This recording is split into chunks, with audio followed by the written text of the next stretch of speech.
You're listening to Shameless Feminine Speaks with your host, modern day shaman and sister to all, Rebecca Haywood, right here on LA Talk Radio.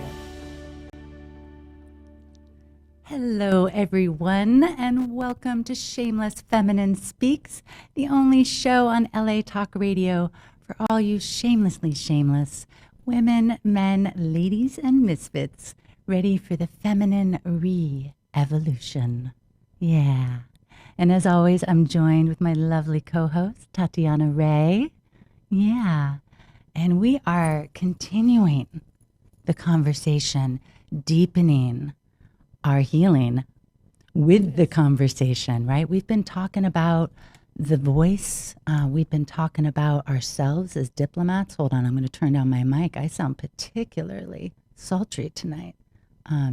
Yeah, there we go. That's a little better. So, yeah, we're really deepening into that. Yes. You know, we started with this actually long ago. I want to kind of hearken you guys back to a show that we did. It was before Tatyana was my cohort here, my co-pilot. And it was a show called Loyalty Begins With You. And remember, and in that show, I gave the story of the day that I decided to become my own best friend. And in that, with that premise of really returning to yourself, you know, that's what the calling, the invitation was for, to really return that union, that communion with yourself. And I led you through a beautiful meditation that was basically like a marriage ceremony, right? Reavowing your commitment to each aspect of yourself, your body, your emotions, your heart, your voice, and your mind. And we've stepped through several shows to kind of start to bring some more awareness and to kind of fine tune what your relationship is with your body, with your emotions, with your heart, and your sexuality. We dove into that. That's when you stepped in. Yeah. When we moved from sensuality of the body to sexuality. Yes. Yeah. And so, you know, what we've been on is in this place of heart and voice, because it's difficult to really actually separate the two. Yeah. Right? Yes. I mean, if you're using your voice right, correctly, you don't want to separate those two. You want to have a bridge there between your voice and your heart, right?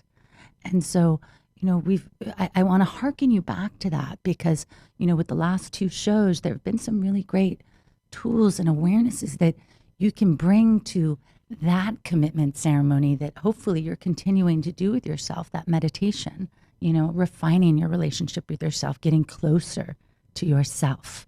That then, as we have been promising and teasing, right, that then you may get closer to another, right, that you may get closer to a partner, and to your colleagues, you know, because every relationship out there is a reflection of our relationship with ourselves. With ourselves, Yeah. And so, you know, we were in the perpetual diplomat.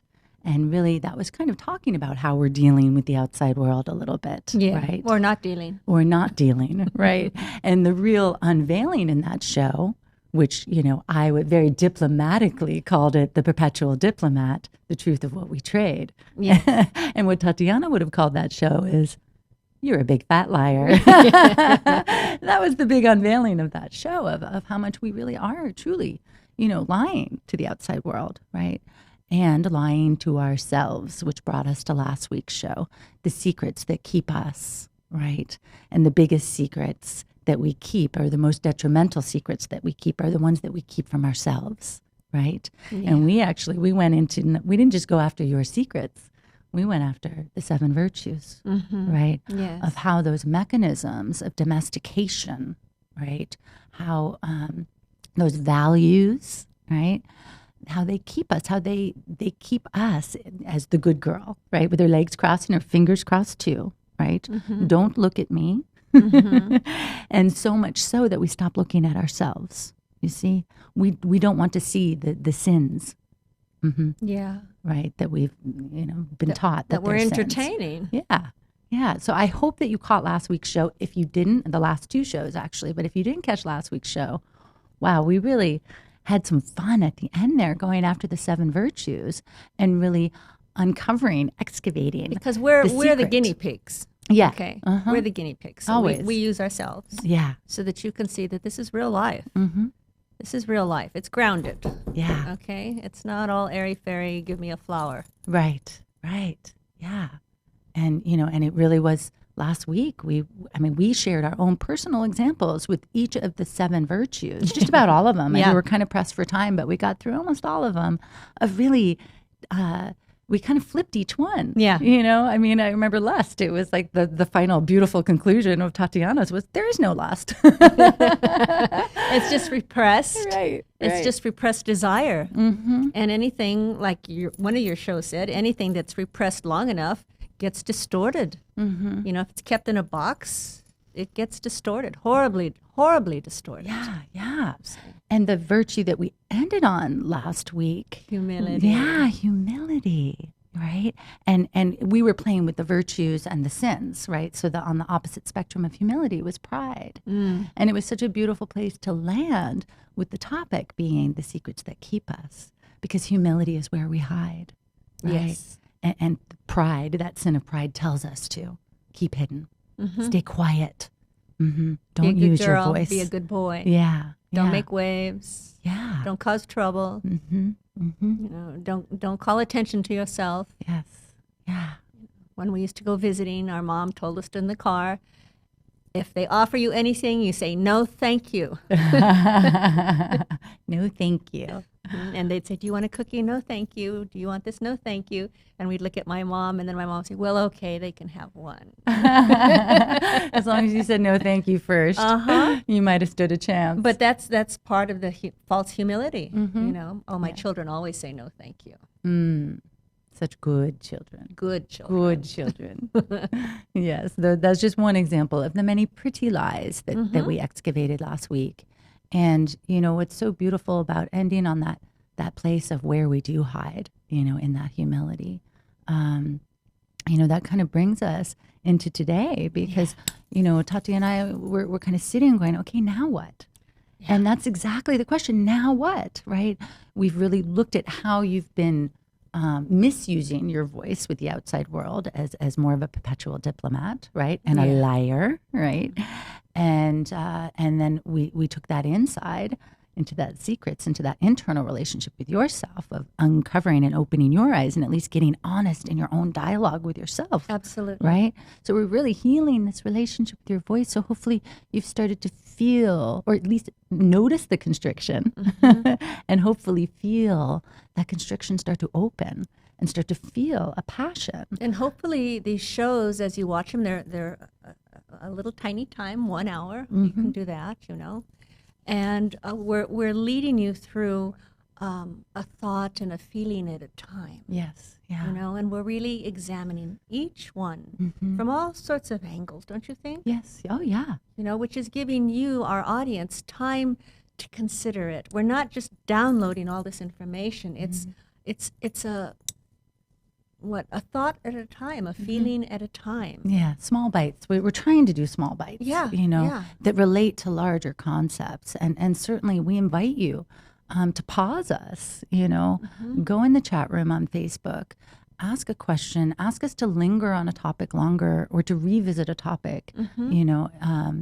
and we'll go there with you because we're here for you. Yeah. We're here for you. We love each other. We like to visit. And we enjoy what we're doing, but really we're here for you. We're here for you. So tonight is all about, okay, you're getting your voice back. You're reclaiming your voice. Yes. You're reclaiming what you have to say. Yeah. You're starting to, maybe you're at the place where you're just beginning to consider. Consider that there's constriction. Yeah. Consider that you are possibly not telling your truth. Yeah. Maybe you're still at the place where you have to consider, what's wrong with diplomacy? You see. Diplomacy in and of itself, saying something kindly, there's nothing wrong with that, as long as your message is honest. Yes. Yes. Yeah. as long as first and foremost you're honest with yourself, right? And then if you're honest with yourself, most likely, I can't imagine how what comes out of your mouth wouldn't be honest. Yeah. But I'm sure you could find a way. Yeah. Good liars find their ways, right? Yeah. Yeah, absolutely. There's nothing wrong with the diplomat. Let's clarify that. Yeah. You know, there's a way, you know, and I fully admitted in that show that I haven't made that final trade of my diplomat, and yet, you know, I love my diplomat. I use her wisely. I use her with awareness, and yet, you know, we invited you. You know, we didn't want to go into that so much of like how the diplomat can be used in a good way, because But the only good way really is just to listen to the situation and how best to present it so that it can be heard. yes, so But that the you're- message can be received. Yes, but you're not betraying the your message. Yes. You see, and this is Exactly. where people take the diplomat and they make it all slimy and gooey and sticky. Yeah. Hit rewind on what she just said. That was perfectly stated. Yeah. Perfectly stated. You're going to be with the moment. Mm-hmm. You're going to consider what is being exchanged, shared, communicated, Yes. and you are going to communicate your feelings and thoughts on the matter in a way that it can be received, heard, Yes. not necessarily accepted. You see, Yes. Which brings us to tonight's topic. there we go. Okay, that's beautiful. Not necessarily accepted, because tonight's topic is love does not equal agreement. Love does not equal agreement. Okay, so this simple equation, it's a very simple equation, and it's the key to communication that adds up to communion. Okay. While I prefer, and I'm sure Tatyana as well, I know Tatyana as well, we prefer to leave love undefined. Mathematics and our minds call us to define our variables. And that's the first problem to this problem. Okay. Because love is not a variable, No. nor is it a derivative that peaks and plunges in relation to another. But they want guarantees. Right. And we're constantly in that. That's the diplomat right there, in relation to another, another's opinions, another's feelings, another's love. Right. In the diplomat, we talked about how we don't just minimize our territory, right, and minimize that territory. We also expand our territory to start to be responsible for another, Yes. right, to include the feelings of another. Yes. Okay. So love is not that derivative that is peaking and plunging in relationship to another, right? Taking care of somebody else's feelings is what she's saying. Yeah. Love is a constant, and we must set it as so. Alas, most minds and hearts attempt to solve love as a derivative of agreement. Okay, meaning that it is in relation to agreement. Okay, so just feel that in yourself right now. Love as a derivative of agreement. That means that actually, instead of the love doesn't equal agreement equation, you're living by love equals agreement.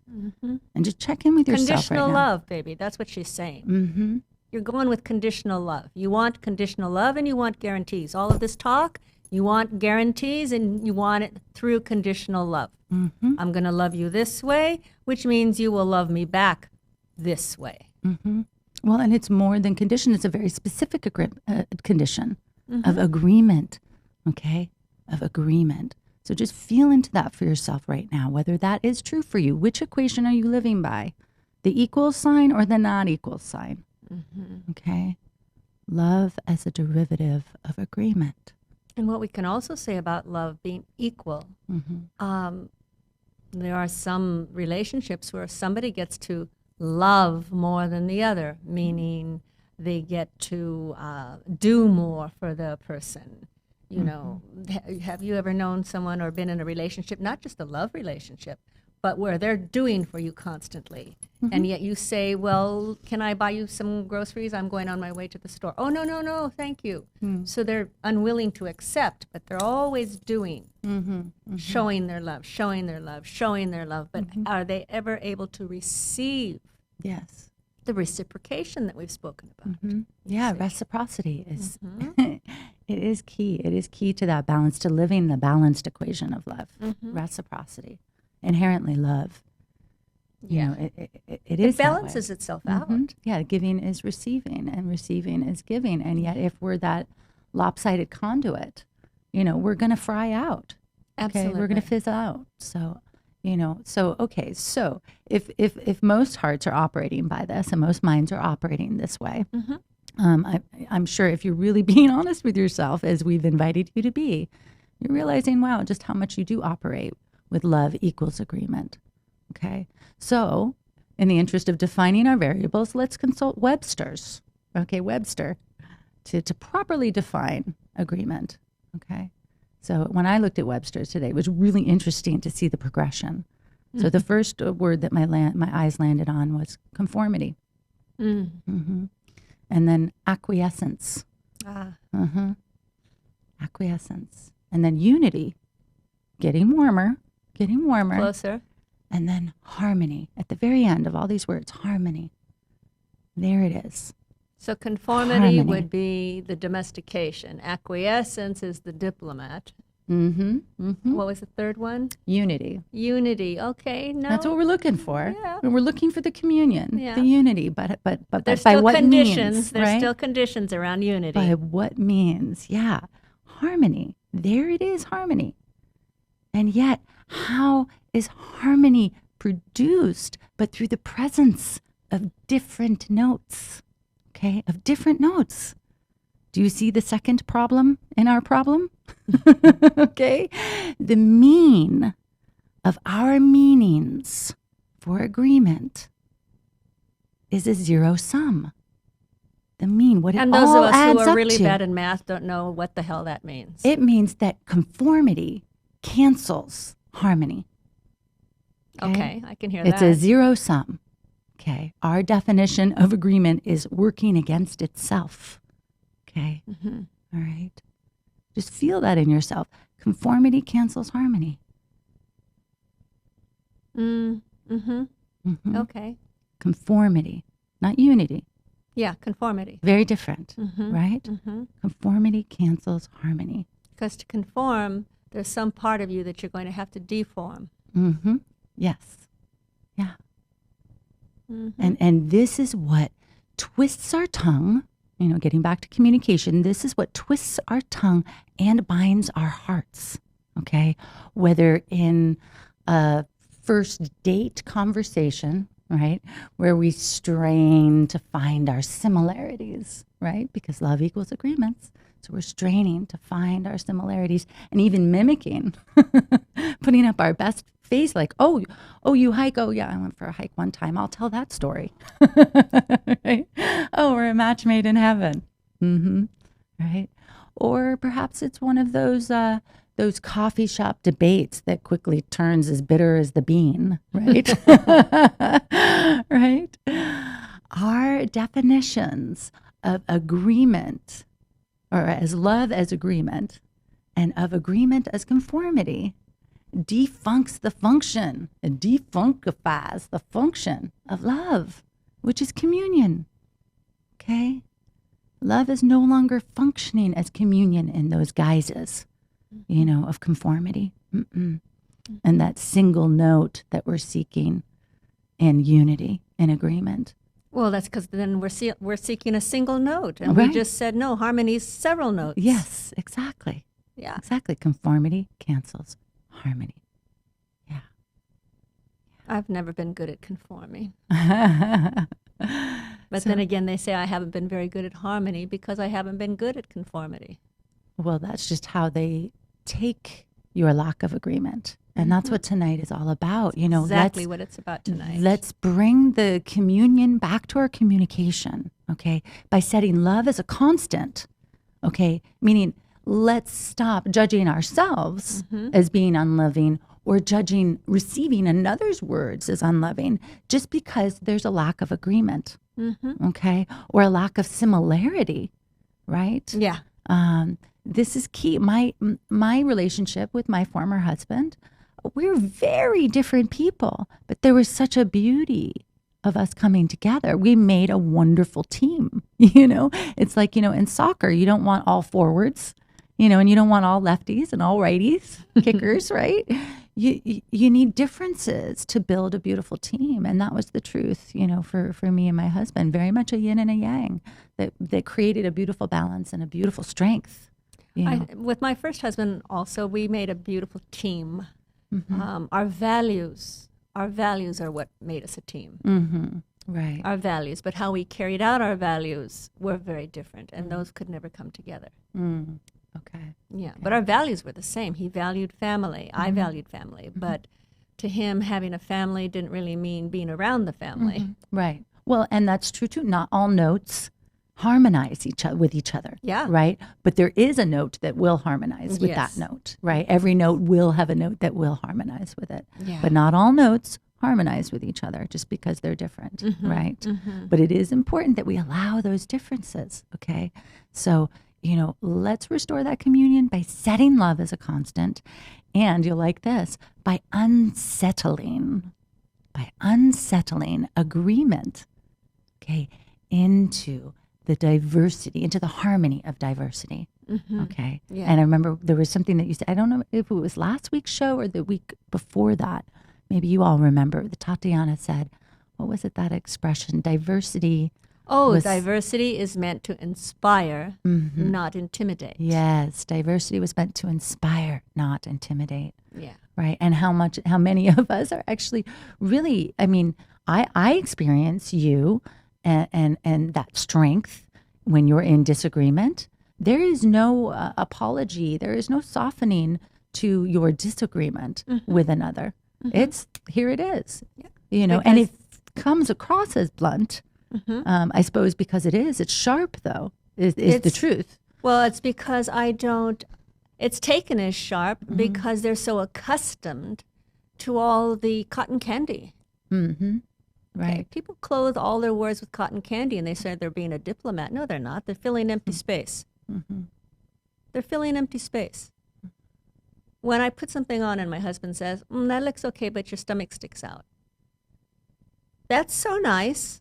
Rather than, possibly the color, or maybe it's the material. Please, if my stomach sticks out, my stomach sticks out. Okay? Don't give me cotton candy over it. Right. When you don't handle the moment comes back to be handled. The moment comes back to be handled. Yes. Over and over and over until it gets handled, which is why not just love relationships, but mothers and fathers, siblings, bosses and employees, I know we've all heard, are we going to talk about that again? Haven't you heard that? Are we going to have that conversation again? It's like the conversation hasn't been had. It gets to a certain point, then it gets really uncomfortable, and one or both of you or us decides to, we went far enough. Yes, yeah. Well, and isn't that interesting that, kind of what just dawned on me as you were saying that is that we interpret a lack of agreement as like that we weren't heard or we weren't received, that the message wasn't delivered. I've noticed that in people that I'm communicating with, that simply so by me not agreeing with them, they repeat themselves. And I go, I heard you. I just don't agree with you. Like, I heard you. I understand what you're saying. Yes. I do. I understand what you're saying. Yes. I just don't agree. That is so true. Yeah. People will speak or they'll say it a different way because all they're trying to do is to get you to change your mind. Yes. And what we should say is, I don't like that you don't like what I just said. I don't like that you don't agree with me. Let me say it another way and see if I can change your mind. Yeah. Yeah. And I mean, sure, it's nice. I enjoy it when people agree with me, but I equally enjoy it when people don't agree with me, because for me, there's an opportunity there. There's an opportunity for me to maybe learn something, expand my point of view. But we're equating. We are equating. If you don't agree with me, which means possibly if you don't like what I have to say, then you don't like me. Right. You see. Right. If you don't agree with me, then you don't like me. Yeah. And that's not so. That's not so. It just means that whatever the topic is, I don't agree. You know, no, I don't want to go to lunch yet. It's too early, or dinner, it's too late, or something. You know. Yeah. You know, and in part, I believe that's kind of stems from how much we identify ourselves in our belief systems, in our opinions, and our political viewpoints, and every viewpoint that we have. Like somehow that's what we are. And just take a moment right now. Like you might feel super duper passionate right now politically with everything going on right now. You might feel really passionate about that. Just, you know, look back on your life and how many times have you shifted, right, your point of view politically even, okay, where you thought one way on a matter and now today you think differently. The very first time I ever voted. Hold my hand as I say this. What was this, yesterday? Last year, she's going to say. No, when I turned 18, the very first time that I voted, because you could vote then, you know, that they had changed the little rule, whatever that thing was. I voted for Richard Nixon. Her secret's out. Ain't no secrets keeping her. And I wasn't I mean, I think I'm registered Democrat or something. I'm not even quite sure. That says a lot, right? But I'm just saying, when Rebecca said, we shift, we change, you know? And I was this 18-year-old, and I thought I was reading all the literature, and I knew who I was voting for, my first vote, you know? And the guy left the office, and he was a big, they say he wasn't a very nice person. Yeah. But I'm going right along with what you're saying. How we shift, how we change, how we grow, how we ebb and flow. Yeah, we ebb and flow, and those opinions aren't what make you. You are the one that makes them, right? And just it's the same with the people that you're speaking with, is that they're, you know, that's not just what they are, okay? So, you know, allow that space, allow that space within yourself, allow that space within others, that permission to have differences. And what I think ultimately is what I enjoy, what I know Rebecca and I enjoy, and what I enjoy with people that I consider friends, is that if we don't agree, we don't agree. Yeah. But what that builds for me is a confidence. Yeah. And trust. Yeah. And a faith in you as a friend, that you will speak what you speak. Yes. And I can trust that she will always be sharing how she feels. I can trust how she feels. You see. My husband wrote something really beautiful. It was our 10-year anniversary, and he wrote me a little thing, put it up, and it was really, I loved what he said. He said, what I love about being married to you, these are my I'm paraphrasing. What I love about being married to you is your scrutiny.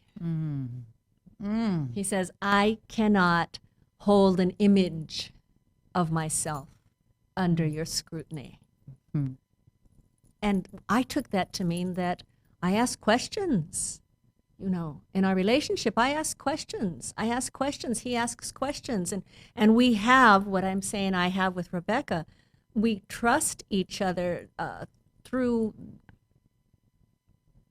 uncomfortable situations and conversations. But it's a conversation. It doesn't mean that it's a confrontation. Yes. Yeah. Yeah. And I love that he said he can't hold an image of himself. Yeah. So I don't know if you understand what that means, to hold an image of yourself, that he's really talking about becoming a fixed point. Yeah. Right? Becoming a constant, right? Not the constancy that we're inviting for love, but rather that fixed, definition, The that definition, defined yeah. finite point. Like, you know, this is who Darius is. This Yeah. is how Darius is.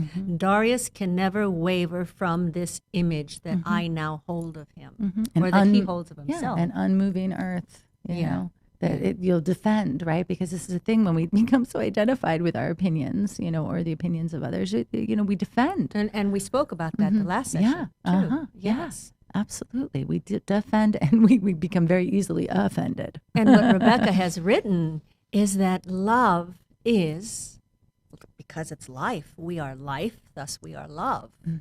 And it ebbs and flows like we breathe in and out, you see. Yeah.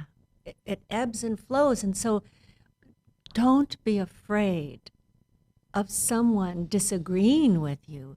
It doesn't mean that they are ostracizing you, excommunicating you, you know, shunning you. It means they have a different feeling about the subject. Yes. Yeah. And, you know, I want to come back to something you said. I'm not remembering the words right now that you said tonight. To me, I translated it back to the Perpetual Diplomat show about the ongoing conflict, what you don't manage. What you don't take care of, what you don't handle, the moment comes back to the handle. moment will repeatedly come back. Yes, yeah. And so, you know, in the Perpetual Diplomat, we spoke about how her soils, his or her soils, are wrought with an ongoing conflict, right? And why is that ongoing conflict? Because, right, we don't actually have the conversation, okay? And it's not just because we're not received by the other, because they don't agree with us, so the message wasn't delivered. It's because we're sitting in this place being terrified that they're not going to agree with us, you know, being terrified that they are not going to agree with us, you know. And what will that mean? That they won't love us, that they'll leave us, that it means the relationship has to change. Or we're not that smart, maybe, if it's in the workplace. I'm not that intelligent. Yeah. Yeah. See, it's not, this isn't just for love relationships. This is about relationship. Yes. You see. Yes. And if you are not speaking, then you are not sharing yourself. And what we've been doing step by step is guiding you toward realizing it starts here. Yes. It starts here. Yeah. And this is your treasure. Your treasure is your voice and your words. It's a treasure. Yeah. Yeah. And we have to be willing to have these conversations. We have to not be so afraid. You know, love truly is a constant. It truly is a constant. Wow. I hope you guys aren't hearing all this buzzing that I'm hearing in our mics tonight. Oh, I keep adjusting the volume. So I apologize to all if there's like a buzzing on your end that's coming and going. But hopefully Ronan will come back in the studio and tune in. I don't hear buzzing. Yeah, it's not here right now. It's kind of coming and going. So I don't know if it's our connection down there. I don't know. But anyway, I apologize, people. So yeah. See, she just shared with you unapologetically, said sorry, and we move on. Yeah. Nothing I can do about it. But that's an example of being with what is, being with the situation, you see. Yeah. It's so important as you begin to care for yourself and take care of yourself and begin to realize that you have the right to speak up for yourself. I'm not saying defend, because to me that sounds more aggressive. You know? Yeah, it sounds more confrontational. Yeah, the truth has nothing to defend and nothing to prove. The truth just is. And Love just is. It's a constant. It's another constant. Yes, Love and in that truth. moment, what is true in that moment? It's not your truth, because your truth, I think it's misinterpreted that all the time is a constant. Right. My truth is a constant. No, your truth isn't a constant. No, your truth is changing. Your truth is derivative of the moment. Okay, your truth is derivative of the moment. Okay, that's a beautiful thing right there. That's the meaning. beauty. Yeah, meaning your truth gets to change from moment to moment. Yeah, and what's this moment today? Yeah. You see, am I going to live where I'm living? How am I liking it? Oh, I just moved 6 months ago. You know what? If you found another city, another town, another home, well, great. Right. Absolutely. So there we go. Is that better? No, did that do anything? No. All right. I hope you all aren't hearing it. I'm hearing it in my headset. I'm hearing it from both of us. So less than agreeable sounds coming from us tonight. So I guess it's on point with the topic. So, yeah, this, speaking of being less than agreeable, I think that this is like we are in this place where we like bend and we distort ourselves to be a little more agreeable. And, whether we're talking, like I said, in those first date conversations or even later, I mean, I think we do get a little more comfortable right after we've been married years as we go through disagreements and we find out that the person still loves us at the end of the day. Well, no, that's why my first marriage didn't work, because no? I never did. Oh, yeah. No, Yeah. I never did. No. I would attempt to have these conversations, and I would be told, "Are we going to have this conversation again?" Yeah. He didn't want to go there. Yeah. You see, and I would shut down. Yeah. You see, so what we're looking at is what is disagreeable to you. I remember one time I got a ticket, and I thought, "Oh, damn, the insurance is going to go up." I mean, I made the assumption. And my son was 3 years old. My Blake was 3 years old, and we come home, and he sees Robert, and he goes, "Daddy, Mama got a ticket." And he did it just not snitching. It was an event. Yeah. We got stopped. The policeman talked to him. "Hey, little buddy," as I was signing my ticket. But I kept my mouth shut on purpose. I lied. Okay, I was just going to say I kept a secret. Yeah, I kept a secret. I lied. I lied by not wanting to say anything. I lied. So what we're looking at right now is, what is it about what is happening in this moment? Like Rebecca said, right now it gets to shift. What is it? What's it that gets to shift right now? Yeah. Your point of view and how you're going to handle the situation. Right. Yeah. But love, like you're saying, I can take off the headset. I can take it out of my reality. What is not agreeable to me? Yeah.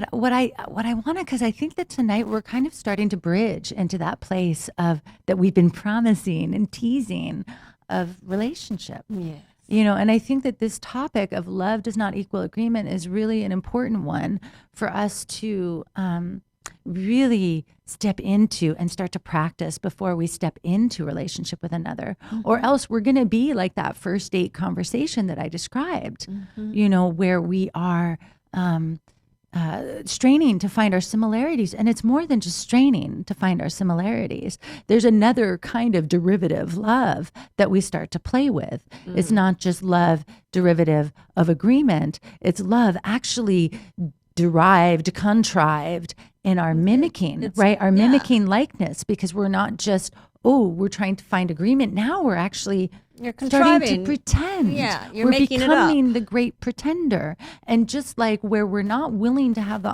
honest conversations, the difficult conversations, the disagreements, and therefore we have ongoing conflict, the same is true in relationship. When we start a relationship that way, with that pretending, what happens down the road, right? Oh, he changed so much, or she changed so much once we moved in with another. Like I saw their true colors, right?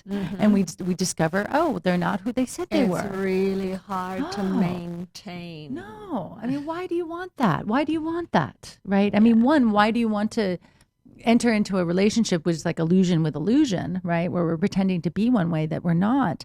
But also, that sameness. Let's talk about being the same or not, the yin and the yang, and why it works. But what's so bad about you? Right. I mean, if you're going to be in a situation and you're going to pretend you're not feeling or being how you are feeling, then what is so bad about you? And I'm saying bad.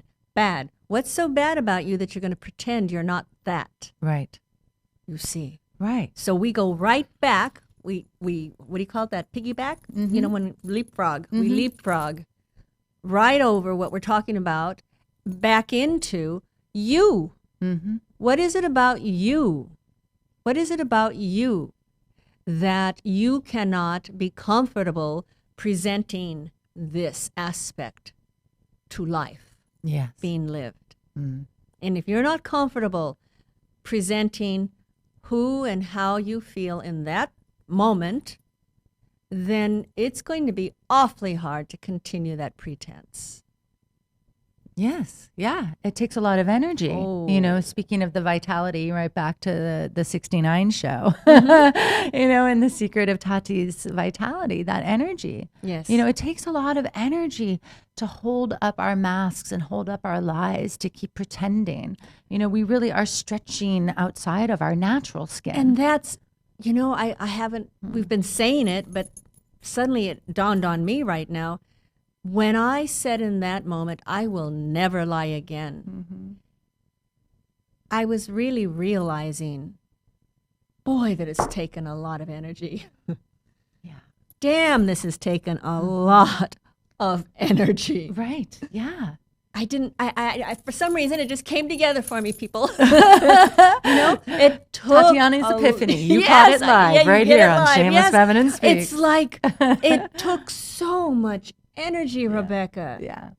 It took so much energy to look happy to the neighbors. It took so much energy to be a good mother, to be patient. You know, it took so much energy to pretend when my heart was breaking. Mm-hmm. I was lonely. Yeah.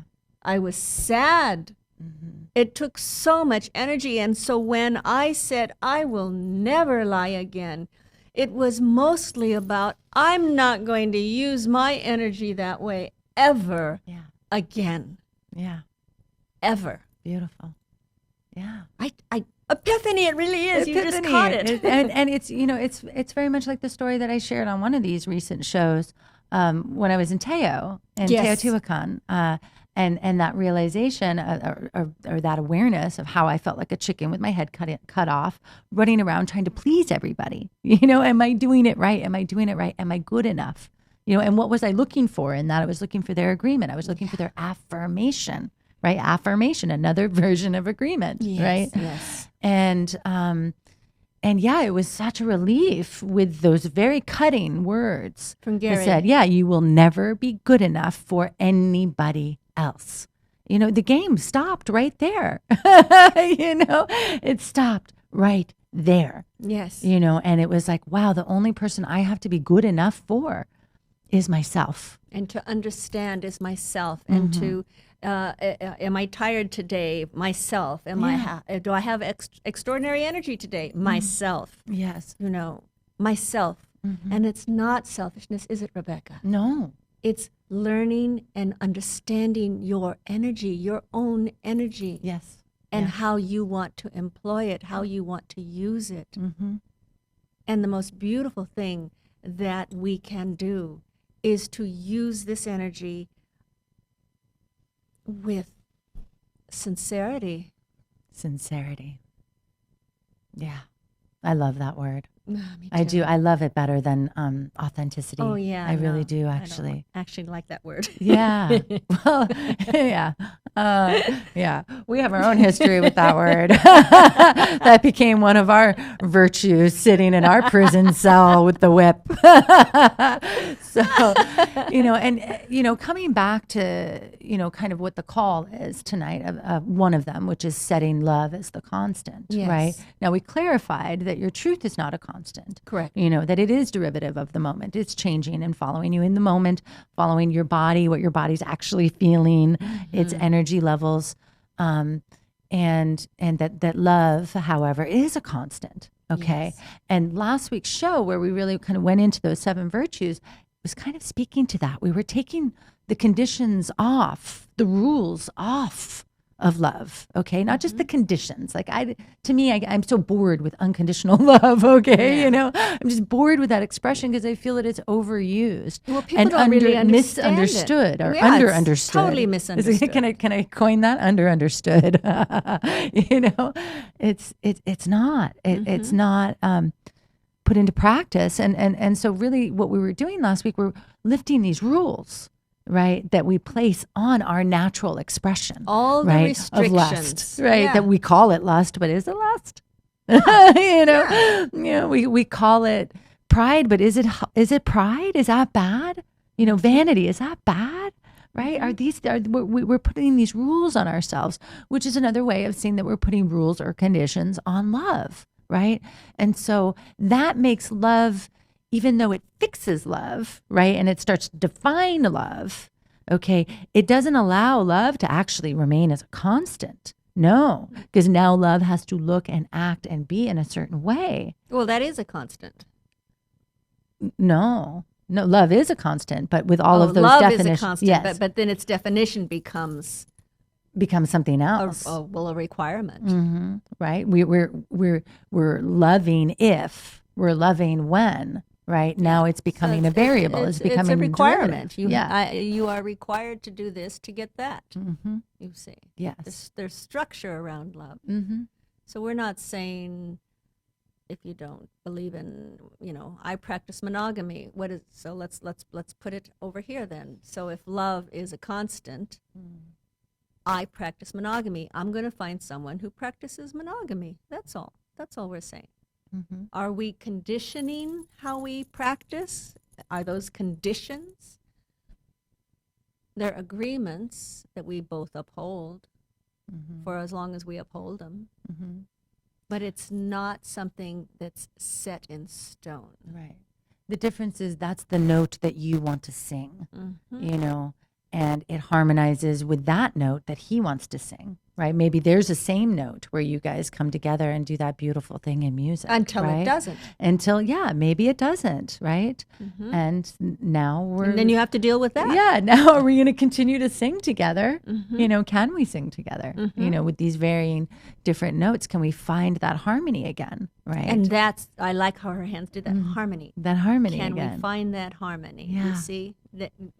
It's moving. It's moving. There's a lot of little things doing, and then suddenly they'll flow together. Yes, yeah. And it is very unsettling. That was the second part of the call of tonight's show, was to unsettle agreement into the harmony of diversity, so that unsettling, right? And I know, like, you're going through some changes in your relationship, Yes. I've been going through some big changes in my life, and it is unsettling, when suddenly, everything isn't just like going in the way that we've set it to. It's not just like the relationships that we have with people. It's life itself. It's like, why aren't you agreeing with me, life? Like, my Jeep wasn't supposed to explode this week. Yeah. You're not agreeing with me. And it is unsettling. But if we allow the diversity, right, of, my partner is shifting and how he wants to relate to the world as a man. And you can see, that's not personal. Okay. Yes. His choice. His choice. His choice is his choice. It's his And agreement it has with to be himself. his choice. Yeah. Because I am in love with him. I am in love how he expresses himself. Right. And if this is part of his expression, then we have to talk about it. Yes. You We have see. to have that difficult conversation. But the difficult conversation does not mean that we are confronting something, that we're confrontational. It's still a conversation. Yes. Yes. See. It's a conversation. I- It's a communication. And I feel that communion. people automatically assume and are afraid, just justifiably so, that they're going to go right into confrontation. Yes. Because we're speaking about something that we disagree about. Right. Okay, so if we are speaking about something that we disagree about, I understand why you might feel you're going into confrontation. Yeah. But it's still a conversation. Yes. Yeah. See, it's still it's still sharing. The word communion. You're still sharing points of view. You're still sharing. Stay soft. Stay surrendered. Stay willing to listen and know they're not agreeing with what you see and feel and think. But the other half of that means you're not agreeing with what they feel and see and think. Yeah, sure. Exactly. And can there still be love there? Yes, because love is a constant. Okay. It is not tethered to the agreement. Yes. Okay. Love remains. The only thing that really changes is form, like the form of how the love is shaped around, what we shape around the love. Right. But the relationship, itself, like what fills that relationship, the love, it remains constant. Yes. 100%. 100%. My former husband and I, we love each other just as much, maybe even more, as the day that we met, and that's a beautiful thing. Just because the form changes doesn't mean that the love has to go away. There's an odd, I had to make this quick, but there's an odd. You're good. We've got 5. When you spoke about Rich and mine was Robert, there's an odd feeling, transition, that when I see him now, after all these years that I've known him, there's an understanding of him. No, I'm no longer married to him. No, I don't really know what's going on in his life, Yeah. But there's a knowing of him. Yeah. Not his image, but there's just a knowing of him and how sensitive he can be and how kind he can be and what an asshole he can be, But there's no judgment on it. Right. There's an expansion almost. Yeah, like it's heart to heart. Yeah. In that place of heart to heart, outside or within, beyond, however you want to say it, all of the opinions and the feelings, the points of view, the human form, right, Yes. solidified around us. Inside of it is the love that is constant. Inside of it is the love. When we are able to do that direct connect, right? Yes. I love that expression, direct connect. When we're able to do that direct connect, first with ourselves and then with another. It doesn't matter whether we speak the same language or not. We can understand each other. We can connect, we can share in that love, Yes. right? Yes. We don't, and it doesn't matter whether we agree with each other or not. We can still have this delightful communication, that really delivers each other. There's a merging in that. And is there an expansion? Yes. I mean, do you always want to hear someone that agrees with you, or do you want some expansion? Do you want a point of view that you never considered? Yeah. You see. Yeah. It's very beautiful to have someone not necessarily agree with you. Yeah. And then we go right into don't take it personally. They're not, what's the word? There's a word I want that is not coming to me. They're not shoveling you aside. What's a way to say that? Discarding you? Discarding. Yeah. Thank you. That's the word I wanted. They're not discarding you. They don't agree, but let's expand. Let's expand. They're not discarding me because they don't agree with me. Yeah. And I love that word, expand. And that's kind of where I want to end today, is on that word, expand. Because really the final call of my introduction is that, saying this is the medicine, right? That frees the voice of our heart, okay? Yeah. Your heart is yearning to speak directly, okay? Is yearning to speak directly. That's truly its greatest yearn. It's not to be agreed with, it's that it has a voice, and so that's our call, our invitation to you. To express. To your heart, speak up, speak out.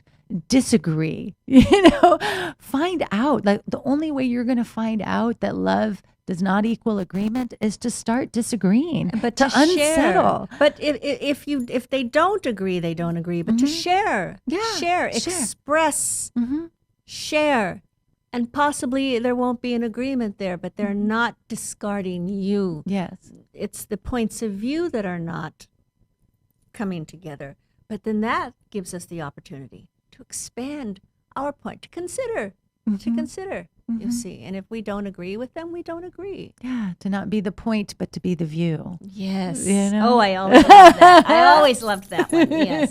Don't be the point, be the view. I've never heard that before. Yeah. That's cool. Well, that's all we have time for tonight. So please hit us up with any questions. We want to hear back from you. How did tonight's show hit you? Yeah. You agree with us? Don't you agree? Do you agree? Do you not agree? Do you love us? Come back. Do you see me? Do you see me? Do you see me? Are you looking? Are you looking? Yeah. So we'll be back here, same time, same bat channel next Tuesday at 7 p.m. And we don't know what we're going to be talking about, but I suspect that we're going to start diving into relationships starting and next I just week. wanted to say hello to Suzanne. She's listening all the way at a different time zone from North Dakota. Oh, yeah, wow. Yes, and I just want to say I love you. I love you so much, and thank you for continuing to always support me. You've always been the dearest friend. She moved there, and she's still listening, you know? Yeah, So, beautiful. Beautiful.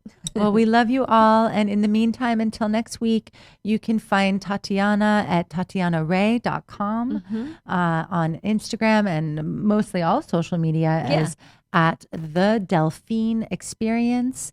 And her personal profile on Instagram, which I love, is 1-800-RENT-A-GODDESS. So do check her out, find out about her offerings. You just got back from a beautiful women's event. yeah, That's Newport great. Beach.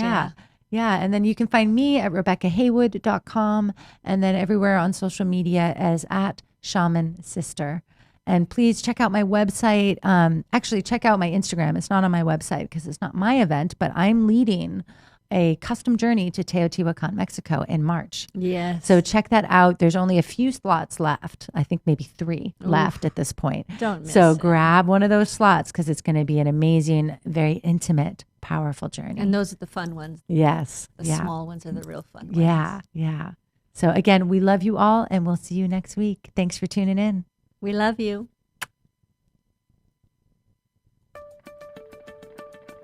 You're listening to Shameless Feminine Speaks with your host, modern day shaman and sister to all, Rebecca Haywood, right here on LA Talk Radio.